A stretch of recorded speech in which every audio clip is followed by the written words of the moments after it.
नमस्कार साथियों। आज हमारा लेक्चर साउथ अमेरिका के मैपिंग से स्टार्ट होगा।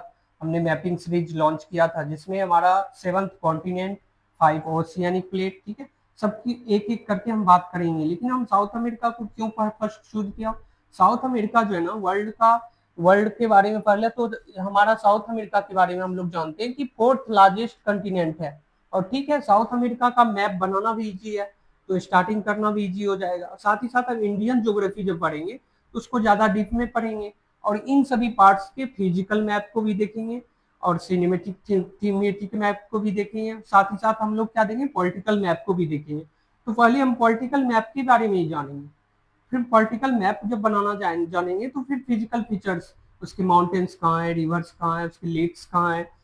फिर उसके अगले पॉइंट में हम जाएंगे तो फिर उसके बारे में हम पढ़ेंगे कि वहाँ की एग्रीकल्चर क्या है, उसकी इंडस्ट्रियल पार्ट क्या है, ठीक है। फिर उसके टेम्परेचर, रेनफॉल, माउंटेन्स, ये सब जितने भी पार्ट्स है ना उनको कवर किया जाएगा बाय लाइन। और इनको साउथ अमेरिका को हम 3 पार्ट्स में डिवाइड भी करते हैं, ठीक है। तो फर्स्ट पार्ट में हम लेते हैं प्लेन रीजन को, ब्राजीलियन प्लेन रीजन, और इधर माउंटेनियन वेस्टर्न साइड को हम वेस्टर्न माउंटेनियल रीजन के बारे में। फिर नीचे का पार्ट पढ़ाना और प्रागवे, या उसी को पंपास रीजन भी बोलते हैं, ठीक है। तो हम बात करते हैं पहले कॉन्टिनेंट्स कितने हैं, फिर ओशियन कितने हैं, ठीक है।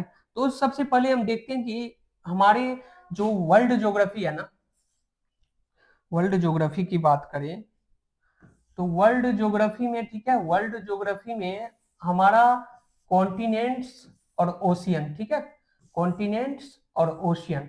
अब कॉन्टिनेंट्स कितने हैं? 7 कॉन्टिनेंट्स है, और ओशियन कितने हैं? 5। अब देखो कौन कौन से कॉन्टिनेंट है इसके बारे में देखो। सबसे पहले हमें कॉन्टिनेंट्स देखते हैं, ठीक है। कॉन्टिनेंट्स की बात करेंगे तो हम देखेंगे कि इसको थोड़ा सा मैप को मैं बड़ा कर रहा हूँ। देखो सबसे पहला हमारा कॉन्टिनेंट्स कौन सा है? एशिया, जिसमें इंडिया भी शामिल है, ठीक है। एशियन कॉन्टिनेंट्स देखते हैं, फिर यूरोपियन कॉन्टिनेंट्स देखते हैं सेकंड में। फिर हम क्या देखते हैं? अफ्रीकन कॉन्टिनेंट्स देखेंगे, फिर ऑस्ट्रेलियन कॉन्टिनेंट्स देखेंगे, फिर नॉर्थ अमेरिका और साउथ अमेरिका, ठीक है। फिर बात करेंगे अंटार्कटिका, ये भी कॉन्टिनेंट्स है, ठीक है। फिर हम बात करेंगे ओशियन की बात, तो पांचों ओशियन में हम कौन कौन सा देखेंगे? पैसिफिक ओशियन सबसे बड़ा ओशियन, ठीक है। फिर हम क्या करेंगे? Antarctic ocean. देखो हम एक उस इंक्रीज डिक्रीजिंग ऑर्डर में पढ़ रहे हैं, ठीक है। सबसे बड़ा हम पहले ले रहे हैं, फिर उसके बाद क्या? अंटार्कटिक ओशियन, पहला ओशियनिक, पहला पैसिफिक, सॉरी, फिर अंटार्कटिक, ठीक है, अंटार्कटिका। फिर देखो क्या कौन सा हमारा PI, उसके बाद इंडियन ओशियन को लेंगे, ठीक है। उसके बाद क्या लेंगे? सदर्न ओशियन को, फिर आर्टिक ओशियन, लास्ट में हम क्या लेंगे? पोलर रीजन में जो आर्टिक ओशियन है, ठीक है। तो 7th कॉन्टिनेंट्स के बारे में जाने, 5 ओशियंस के बारे में जाने। एक और न्यू फैक्ट्स है जो कि 8th कॉन्टिनेंट जो है ना, वो जिया लैंडिया करके है, ठीक है। ये हमारा कहाँ पे है? South east of New Zealand. कहाँ पे है? South east of New Zealand. और लॉस्ट कॉन्टिनेंट, जो लॉस्ट हो चुका है बिल्कुल, जो क्षणभंगुर जिसको बोल सकते हो ना, लॉस्ट हो जाना, खो जाना, खोया हुआ कॉन्टिनेंट कौन से? मॉर्सिलेनिया। ये कहाँ पे था? मॉरिशस के बगल में। मॉरिशस का लोकेशन आप देखोगे तो इंडिया के जो है ना सदर्न पार्ट में, तो यहाँ पे क्या है? ये कौन से पार्ट है हमारा? मॉर्सिलेनिया कहाँ पे है? मॉरिशस के पार्ट, ठीक है। तो नेक्स्ट पीपीटी में हम जाते हैं। नेक्स्ट पीपीटी में हम देखते हैं कि उसके ट्रॉपिक, आप देखो ट्रॉपिक और जो हमारा टेम्परेट जोन होता है ना, जो tropical, temperate zone, frigid zone, ठीक है। इसकी बात हम करेंगे तो इसमें हम देखते हैं 2-3 चीज से समझते हैं, ठीक है। 2-3 चीज समझते हैं। पहला हम देखते हैं कि हमारे जो अर्थ है, ठीक है, वो हमारे किस किस पार्ट में बटे हुए हैं। पहला देखो, पहला हम देखते हैं कि यहाँ पे एक ट्रॉपिक्स है, ठीक है, जिसको सीधी लाइन होनी चाहिए, ठीक है। तो सीधी लाइन होगी, ये हमारा 0 डिग्री हम मानते हैं, ठीक है। 0 डिग्री क्या मानते हैं? 0 डिग्री लैटिट्यूड। और लॉन्गिट्यूड का कौन सा पार्ट होता है? यहाँ से 90 डिग्री, ठीक है, 90 डिग्री नॉर्थ, और इधर क्या हो जाएगा? 90 डिग्री साउथ। और इस पार्ट्स को है ना, इस पार्ट्स को जब मिलाएगा तो इसको हम लॉन्गिट्यूड। अब देखो एंगुलर डिस्टेंस ये हो जाएगा सीधा पार्ट में। थोड़ा सा मैप में थोड़ा सा हाथ जो है ना सही से चलेगा तो फिर अच्छी सी मैप बनेगी, ठीक है। तो ये हमारा क्या होता है? लॉन्गिट्यूड। एंगुलर डिस्टेंस होता है कहां से? North pole to south pole, ठीक है। एंगुलर डिस्टेंस को हम क्या बोलेंगे, ये लॉन्गिट्यूड हो जाएंगे, ठीक है। लैटिट्यूड कैसे बनेंगे, ये पार्ट्स में चलते जाएंगे, ठीक है। ये हमारा लैटिट्यूड कौन सा हो गया, लैटिट्यूड ये हो गए, ठीक है।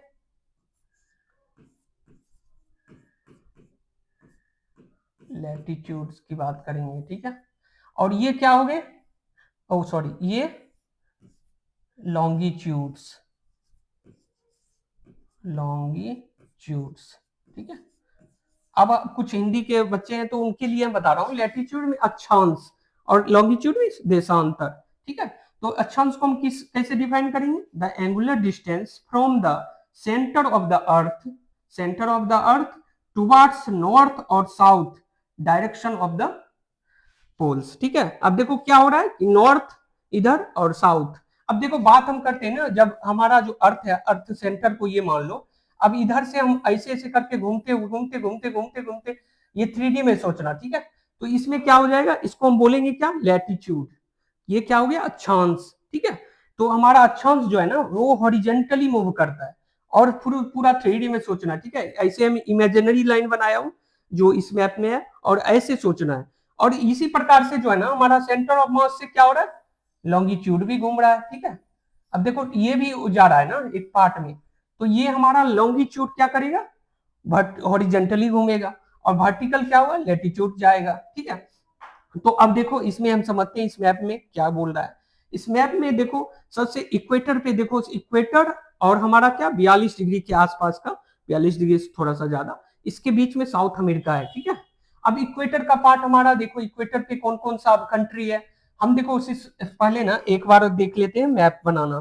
मैप इजिली आप बना सकते हो, ठीक है। मैप बनाना एक पहले आप बनाओगे ना, 2 सेकेंड, अब बनाओगे पहले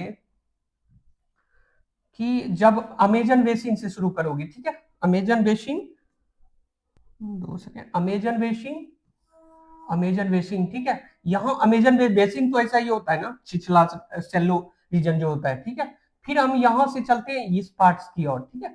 फ्रेंच गुयाना, सुरीनाम, फिर गुयाना, फिर हम क्या जाएंगे, यहाँ पे छोटा सा लेक मराकाइबो, ठीक है। लेक मराकाइबो से फिर आगे की ओर बढ़ेंगे, तो ये क्या है, पनामा स्ट्रीट, पनामा स्ट्रीट जो कि हमारा North America to South America को जोड़ता है, ठीक है। फिर हम चलेंगे नीचे की ओर, फिर नीचे चलेंगे तो कौन सा, इक्वाडोर, उसके बाद कौन कौन सा मिलेगा, पेरू मिलेगा, फिर क्या मिलेगा, चिली मिलेगा, ठीक है। फिर नीचे की ओर जाएंगे, नीचे क्या होगा, चिले तक पहुंचेंगे, फिर इधर हम जाएंगे तो कौन सी कंट्री मिलेगी, मिलेगी अर्जेंटीना। अर्जेंटीना को हम पास करते हुए, ये देखो यहाँ पे एक हमारा जो है ना, जो 2-3 रिवर है जो कि फ्लो करती है, ला प्लाटा, ये रीजन को ला प्लाटा, यहाँ पे ला प्लाटा है, ठीक है। उसके बाद हम आगे की ओर बढ़ेंगे, ठीक है। आगे की ओर बढ़ेंगे तो फिर हमारा जो है ना सेंट साओ पोलो जो हमारा पोर्ट है, वहां से हम लोग कहां से फिर अमेजन बेसिन की ओर मिला देंगे। ये बिल्कुल सिंपल सा मैप है, ठीक है, साउथ अमेरिका का। आप देखोगे तो मैच करता हुआ मैप दिखेगा, थोड़ा बहुत इधर उधर हो सकता है, तो उतना भी हम लोग मैपिंग के एक्सपर्ट तो है नहीं, लेकिन समझेंगे सिंपल मैप बनाना। तो अमेजन बेसिन से शुरू किया, हम लेक मराकाइबो तक गया, ठीक है। फिर हम पनामा नहर तक गए और सिंपल सा चम्मच जैसा आकृति बना दिए, ठीक है। फिर नीचे से हम क्या लिए, ला प्लाटा रीजन को दिखाए, वो जो भी बेसिन रीजन रहता है ना उसको हम इस पार्ट से ऐसे दिखाते हैं, ठीक है, क्योंकि वो सेल्लो रीजन होता है, कभी भी नीचे नहीं हो सकता। फिर हम जाएंगे साओ प्लाटो, यहाँ पे सबसे बड़ा कॉफी का पोर्ट है, साओ पोलो पोर्ट, वो बहुत फेमस है, ठीक है। ब्राजील का कॉफी में जानते हो सबसे अग्रणी देश है, तो इसलिए हम फिर आगे की ओर बढ़ेंगे, फिर वहां तक पहुंचेंगे।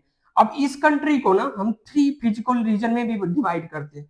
इस रीजन को कौन सा रीजन बोलते हैं, अब देखो यहां से इस रीजन को हम कौन सा रीजन बोलेंगे, इसको बोलेंगे ईस्टर्न प्लेन रीजन, क्या बोलेंगे, सॉरी 2 सेकेंड,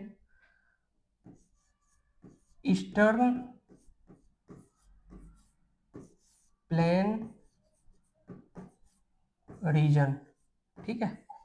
इसको हिंदी में भी बोल सकते हो पूर्वी मैदानीय क्षेत्र, ठीक है। इसको हम क्या बोलेंगे, वेस्टर्न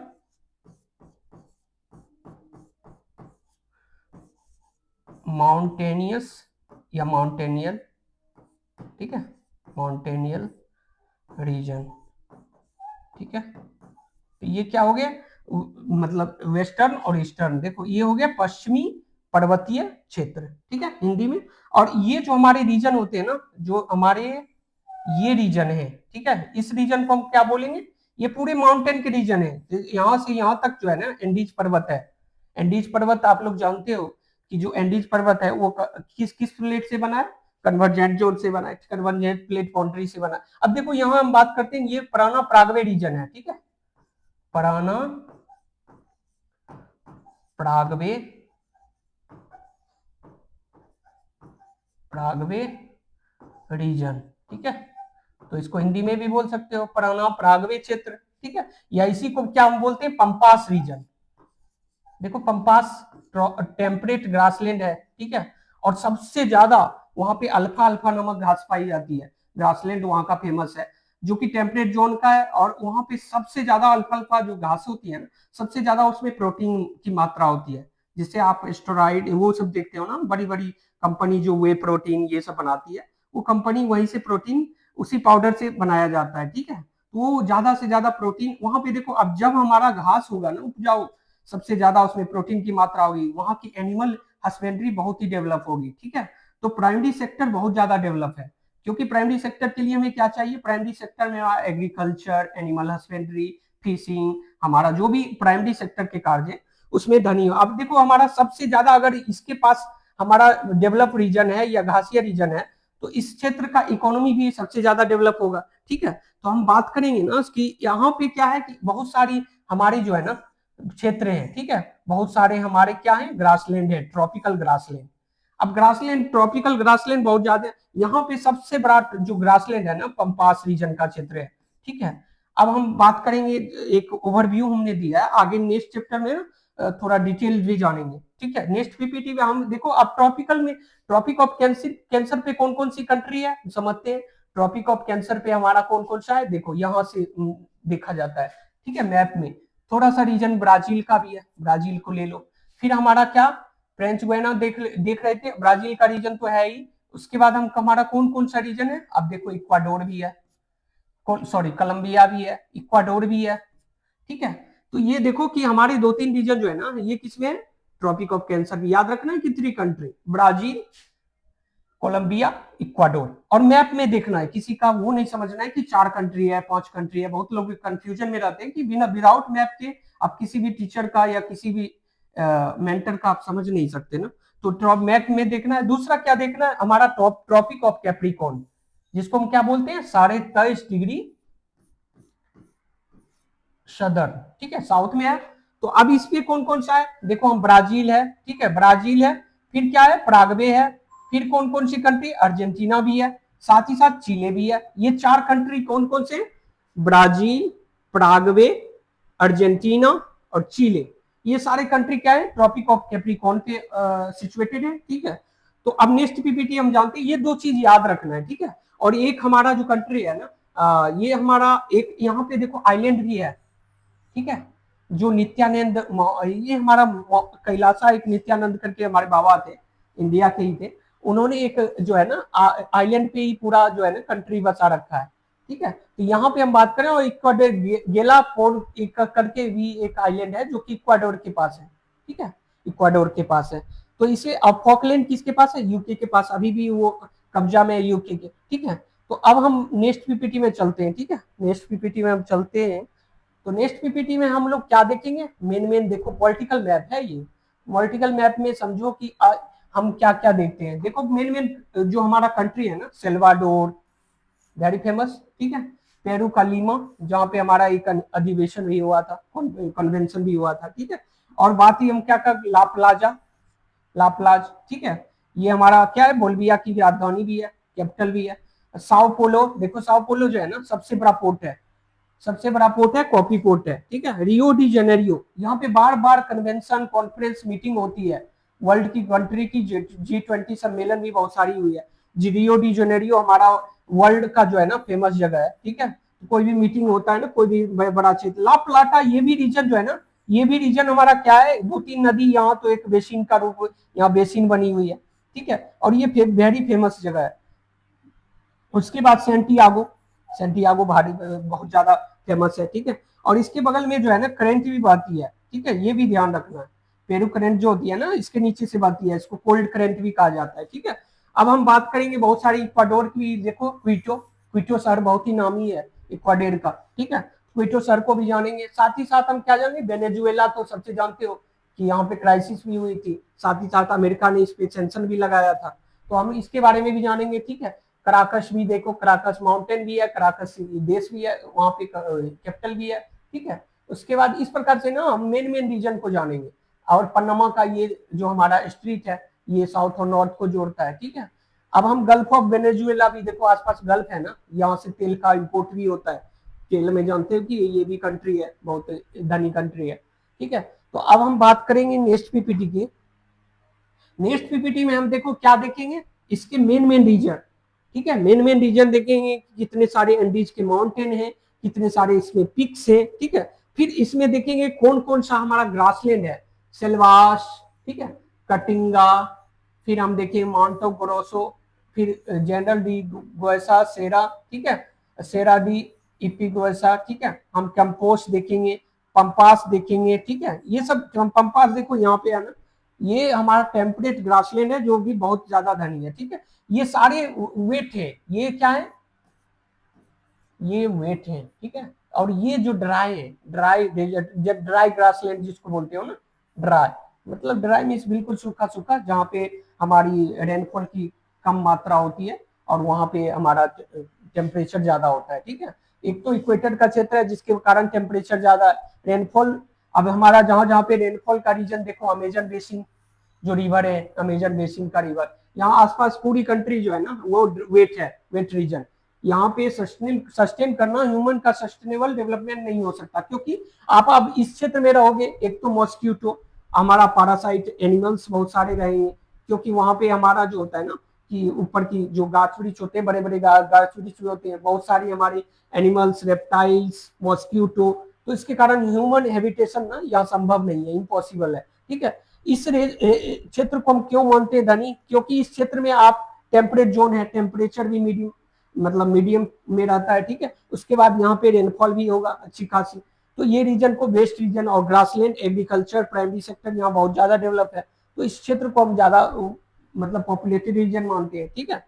अब हम नेक्स्ट पीपीटी की बात करें ना, इसमें देखो, इसमें भी हमारा ना फिजिकल मैप ही है, ठीक है। फिजिकल मैप आप जाओगे तो हमारा फिजिकल मैप की बात करें तो हमारा देखो यहाँ भी हमारा जो है ना चिले, यहाँ पे देखो बहुत सारी पिक्स है, ठीक है, पिक्स बहुत सारी पिक्स है। उसके बाद हमारा ये माउंटेन का पूरा रीजन है, जो कि वेनेजुएला से चलता हुआ कहाँ तक जाता है, चिले, यहाँ अर्जेंटीना के क्षेत्र तक जाता है, ठीक है। और इधर का क्षेत्र क्या है, ड्राई है। एक देखो माउंट, यहाँ पे आटाकामा डेजर्ट भी है, ठीक है, इस रीजन को, यहाँ पे एक आटाकामा डेजर्ट भी है, ठीक है। ये कौन सा डेजर्ट है, ड्राई डेजर्ट है, देखो जिसको वार्म डेजर्ट बोलते हो ना। और यहाँ पे एक पेंटागोनियन डेजर्ट है, ठीक है, वो हमारा कोल्ड डेजर्ट है, ठीक है, इस बात को भी ध्यान रखना, डेजर्ट एरिया भी है, ठीक है। अब हम बात करते हैं कि नेक्स्ट पीपीटी की।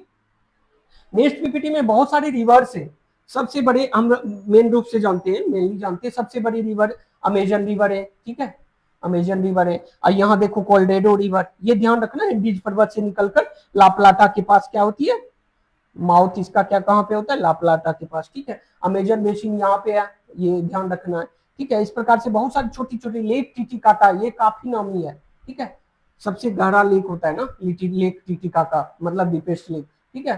तो इस प्रकार से, और देखो दो तीन फॉल भी है, एंजल फॉल जो कि सबसे नामी है, एंजल फॉल यहाँ पे है, ठीक है, एंजल फॉल, वाटरफॉल जिसको बोलते हो ना, वाटरफॉल, ठीक है। तो ये भी ध्यान रखना है। और लेक यहाँ पे कंकागुआ, कोटोपैक्सी, वोल्केनो निर्मित बहुत सारे पिक्स हैं, ठीक है। नेक्स्ट पीपीटी की बात करें हम, नेक्स्ट पीपीटी में ना हमने, नेक्स्ट पीपीटी की बात करें तो उसको हम फिजिकल रीजन, जो उसका फिजिकल रीजन है ना, उसको एक एक करके अच्छे से समझेंगे। और इसमें दो तीन क्वेश्चन है, आप समझ लो, व्हाट इज टॉलेस्ट माउंटेन, कौन से टॉलेस्ट माउंटेन है, ठीक है। तो एक अंकागुआ, ठीक है, उसके विच कंट्री है द मोस्ट पीपुल, कहाँ पे, ब्राजील, ठीक है। विच कंट्री है द मोस्ट पीपुल, ये तो ब्राजील, एक ही क्वेश्चन है, ठीक है। How many country are there, 12 country है, 12 कंट्री है, ठीक है। हाउ मेनी डिफरेंट लैंग्वेज, अब देखो कहीं भी लैंग्वेज है ना, बहुत सारी लैंग्वेज बोली जाती है, इसलिए लैंग्वेज को याद नहीं किया जाता। ओवर 500 लिख दोगे, कोई दिक्कत नहीं है। छोटा छोटा क्वेश्चन है, छोटी छोटी चीजें हैं, ठीक है। तो हम साउथ अमेरिका को और भी डीपली समझेंगे। आज का लेक्चर इतने तक ही आने देते हैं। आप लोग देखो मैप खुद से बनाना, वो ज्यादा जरूरी है। थैंक यू, जय हिंद।